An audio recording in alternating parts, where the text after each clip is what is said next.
प्रधानमंत्री नरेंद्र मोदी ने पश्चिम बंगाल के आराम बाग में 7,000 करोड़ रुपए से अधिक की विकास परियोजनाओं का उद्घाटन और शिलान्यास किया। कहा, 21वीं सदी का भारत तेज गति से आगे बढ़ रहा है। रक्षा मंत्रालय ने मेक इन इंडिया पहल को और बढ़ावा देने के लिए 39,125 करोड़ रुपए से अधिक के 5 प्रमुख पूंजी अधिग्रहण अनुबंधों पर हस्ताक्षर किए। बेंगलुरु के एक रेस्तरां में आईईडी विस्फोट में कम से कम 9 लोग घायल। निर्वाचन आयोग ने राजनीतिक दलों से आगामी आम चुनाव के प्रचार कार्य के दौरान मर्यादा बनाए रखने को कहा। आचार संहिता के उल्लंघन पर कड़ी कार्रवाई की चेतावनी दी। मौसम विभाग ने जम्मू कश्मीर, लद्दाख, हिमाचल प्रदेश, उत्तराखंड और पंजाब में कल तक भारी बारिश और बर्फबारी का रेड अलर्ट जारी किया। और बेंगलुरु में महिला प्रीमियर लीग क्रिकेट में यूपी वॉरियर्स और गुजरात जायंट्स के बीच मैच जारी। समाचार संध्या के साथ मैं चंद्रिका जोशी। प्रधानमंत्री नरेंद्र मोदी ने आज पश्चिम बंगाल के हुगली जिले में आराम बाग में 7,000 करोड़ रुपए से अधिक लागत की विकास परियोजनाओं का उद्घाटन और शिलान्यास किया। ये परियोजनाएं बंदरगाह, रेल, कच्चे तेल और अपशिष्ट जल शोधन से संबंधित हैं। इस अवसर पर प्रधानमंत्री ने कहा कि इन परियोजनाओं से पश्चिम बंगाल और समूचा भारत समृद्धि के मार्ग पर आगे बढ़ेगा। 21वीं सदी का भारत तेज गति से आगे बढ़ रहा है। हम सभी ने मिलकर 2047 तक विकसित भारत बनाने का लक्ष्य तय किया है। देश का गरीब, किसान, महिला और युवा ये देश की प्राथमिकता है। हमने निरंतर गरीब कल्याण से जुड़े कदम उठाए हैं, जिसका परिणाम आज दुनिया देख रही है। प्रधानमंत्री ने कहा कि पश्चिम मेदिनीपुर जिले के खड़गपुर में एलपीजी बॉटलिंग संयंत्र पश्चिम बंगाल के 7 जिलों की आवश्यकताओं को पूरा करेगा। प्रधानमंत्री ने इसके बाद आराम बाग में एक जनसभा में तृणमूल कांग्रेस के संदेश खाली के शेख शाहजहां को लगभग 2 महीने तक गिरफ्तार न करने के लिए पश्चिम बंगाल सरकार की आलोचना की। बंगाल की जनता यहाँ के मुख्यमंत्री दीदी से पूछ रही है, कुछ लोगों का वोट आपके लिए संदेश खाली की पीड़ित महिलाओं से भी ज्यादा अहम हो गया है। इंडी गठबंधन के बड़े बड़े नेता संदेश खाली पर आंख, कान, मुंह सब बंद करके बैठे हैं। प्रधानमंत्री ने कहा कि पश्चिम बंगाल सरकार आयुष्मान भारत योजना लागू नहीं कर रही है और न ही प्रदेश के लोगों को प्रधानमंत्री किसान सम्मान निधि योजना का लाभ उपलब्ध करा रही है। पश्चिम बंगाल की अपनी यात्रा के दूसरे और अंतिम दिन कल प्रधानमंत्री मोदी कई परियोजनाओं का उद्घाटन करेंगे। वे नादिया के कृष्णानगर में एक जनसभा को संबोधित करेंगे। श्री मोदी दामोदर घाटी निगम की रघुनाथपुर बिजली परियोजना के चरण 2 की आधारशिला रखेंगे। इससे पहले प्रधानमंत्री मोदी ने आज झारखंड के धनबाद में सिंदरी से 35,700 करोड़ रुपए की विकास परियोजनाओं का लोकार्पण किया। श्री मोदी ने हिंदुस्तान उर्वरक और रसायन लिमिटेड का सिंदरी उर्वरक संयंत्र राष्ट्र को समर्पित किया। उन्होंने झारखंड में 17,600 करोड़ रुपए की रेल परियोजनाओं का शुभारंभ किया और आधारशिला रखी। रक्षा मंत्रालय ने मेक इन इंडिया पहल को और बढ़ावा देने के लिए 39,125 करोड़ रुपए से अधिक लागत के 5 प्रमुख पूंजी अधिग्रहण अनुबंधों पर हस्ताक्षर किए हैं। इन अनुबंधों का आदान प्रदान रक्षा मंत्री राजनाथ सिंह और रक्षा सचिव गिरिधर अरमाने की उपस्थिति में आज नई दिल्ली में किया गया। 5 अनुबंधों में से पहला अनुबंध MiG-29 विमान के एयरो इंजन की खरीदारी के लिए हिंदुस्तान एयरोनॉटिक्स लिमिटेड के साथ किया गया है। 2 अनुबंध भारतीय सशस्त्र बलों के लिए ब्रह्मोस मिसाइल और पोत आधारित ब्रह्मोस प्रणाली की खरीदारी के लिए ब्रह्मोस एयरोस्पेस प्राइवेट लिमिटेड के साथ किए गए हैं। एक रिपोर्ट।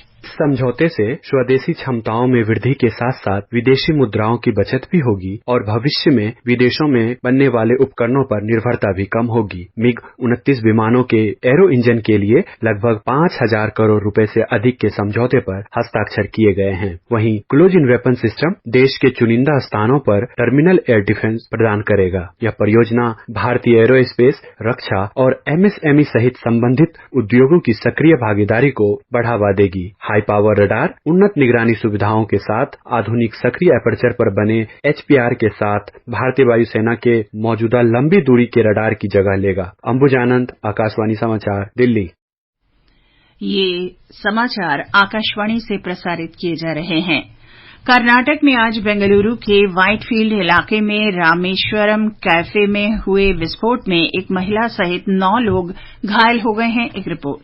बेंगलुरु में रामेश्वरा कैफे काफी जनप्रिय होटल है। हर दिन 1 से 3 बजे के बीच ये खचाखच भरा रहता है, मगर ये होटल एक तरफ से पूरा खुला होने की वजह से ब्लास्ट का इम्पैक्ट से कोई जान का नुकसान नहीं पहुंचा है। 9 लोग जो जख्मी हुए हैं और अस्पताल में भर्ती हैं, उनके जान पर कोई खतरा नहीं है, मगर ब्लास्ट की वजह से होटल को काफी नुकसान पहुंचा है। उसके ग्रेनाइट स्लैब्स टूट गए हैं, बाहर का सजावट पूरा बिखर गया है और होटल के फर्श पर नट्स, प्लेट्स, गिलास, ID कार्ड्स और टेबल के टुकड़े बिखरे पड़े हैं। सुधींद्र, आकाशवाणी समाचार, बेंगलुरु।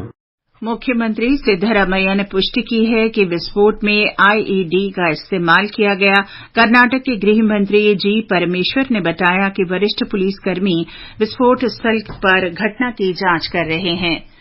निर्वाचन आयोग ने राजनीतिक दलों को चेतावनी दी है कि वे आगामी आम चुनाव में प्रचार कार्य के दौरान आदर्श आचार संहिता का कड़ाई से पालन करें।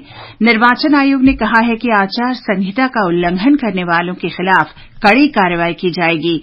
निर्वाचन आयोग की ओर से जारी चेतावनी में सोशल मीडिया जैसी प्रौद्योगिकी का भी उल्लेख किया गया है, जिसका उपयोग चुनाव वाले दिन से ठीक पहले जब प्रचार पर पूर्ण रूप से रोक रहती है तब भी किया जा सकता है। भारतीय जनता पार्टी ने कहा है कि नरेंद्र मोदी सरकार ने पिछले 10 वर्ष में देश की अर्थव्यवस्था को परिवर्तित कर दिया है।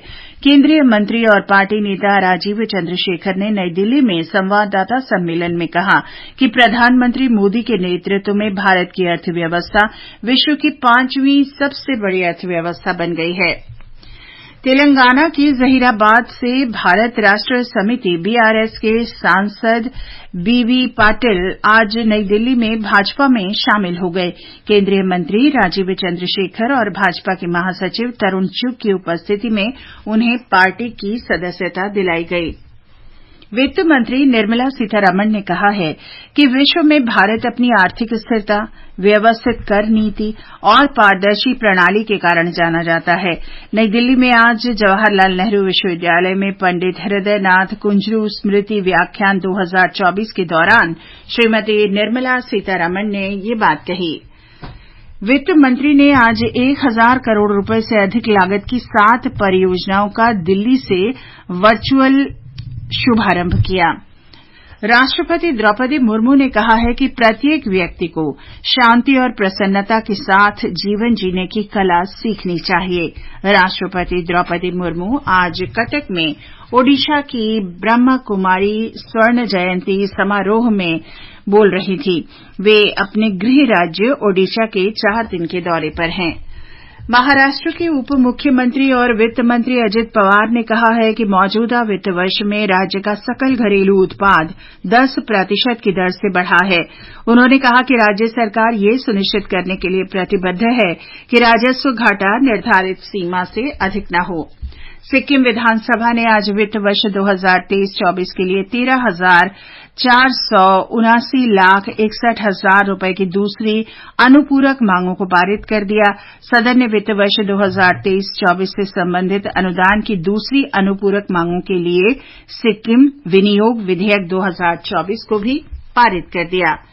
सूचना और प्रसारण राज्य मंत्री डॉ एल मुरुगन ने कहा है कि सरकार की नीतियों और कल्याणकारी योजनाओं को दूर-दराज के क्षेत्रों में रहने वाले लोगों तक पहुंचाना आकाशवाणी और दूरदर्शन का दायित्व है। चेन्नई में आज श्री मुरुगन ने ये बात कही। बैठक में आकाशवाणी की प्रधान महानिदेशक वसुधा गुप्ता ने 22 जनवरी को अयोध्या के राम मंदिर के उद्घाटन का सीधा प्रसारण करने के लिए आकाशवाणी चेन्नई को बधाई दी। प्रधानमंत्री नरेंद्र मोदी कल बिहार के 1 दिवसीय दौरे पर रहेंगे। वे राज्य में औरंगाबाद और बेगूसराय में आयोजित कार्यक्रमों में 34,800 करोड़ रुपए की विकास परियोजनाओं का लोकार्पण करेंगे।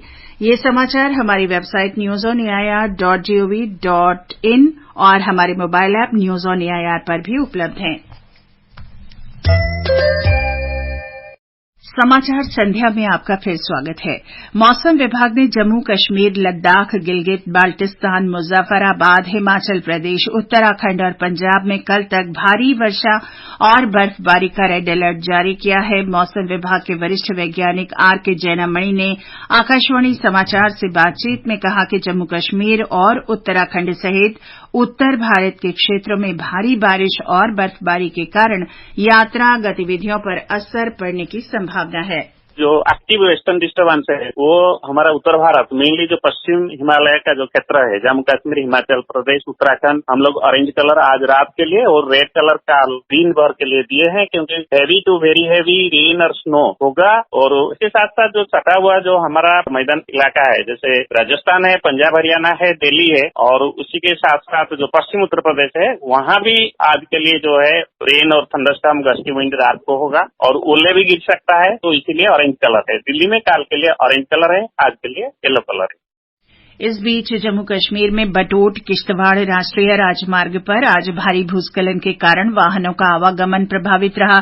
भूस्खलन राष्ट्रीय राजमार्ग पर खिलानी नाला के पास हुआ, जिससे 110 किलोमीटर लंबे इस राजमार्ग पर वाहनों की आवाजाही को रोक दिया गया। फरवरी महीने में देश में 1,68,337 करोड़ रुपए का जीएसटी संग्रह किया गया है। पिछले वर्ष की इसी अवधि में जीएसटी संग्रह की तुलना में ये 12.5% अधिक है। महिला प्रीमियर क्रिकेट लीग में गुजरात जायंट्स ने यूपी वॉरियर्स को 143 रन का लक्ष्य दिया है। यूपी वॉरियर्स ने टॉस जीतकर पहले गेंदबाजी करने का फैसला किया। और अंत में मुख्य समाचार एक बार फिर। प्रधानमंत्री नरेंद्र मोदी ने पश्चिम बंगाल के आरामबाग में 7,000 करोड़ रुपए से अधिक की विकास परियोजनाओं का उद्घाटन और शिलान्यास किया। रक्षा मंत्रालय ने मेक इन इंडिया पहल को और बढ़ावा देने के लिए 39,125 करोड़ रुपए से अधिक के 5 प्रमुख पूंजी अधिग्रहण अनुबंधों पर हस्ताक्षर किए। बेंगलुरु के एक रेस्तरां में आज आईईडी विस्फोट में कम से कम 9 लोग घायल हो गए। निर्वाचन आयोग ने राजनीतिक दलों से आगामी आम चुनाव में प्रचार कार्य के दौरान मर्यादा बनाए रखने को कहा। इसके साथ ही समाचार संध्या का ये अंक समाप्त हुआ। नमस्कार।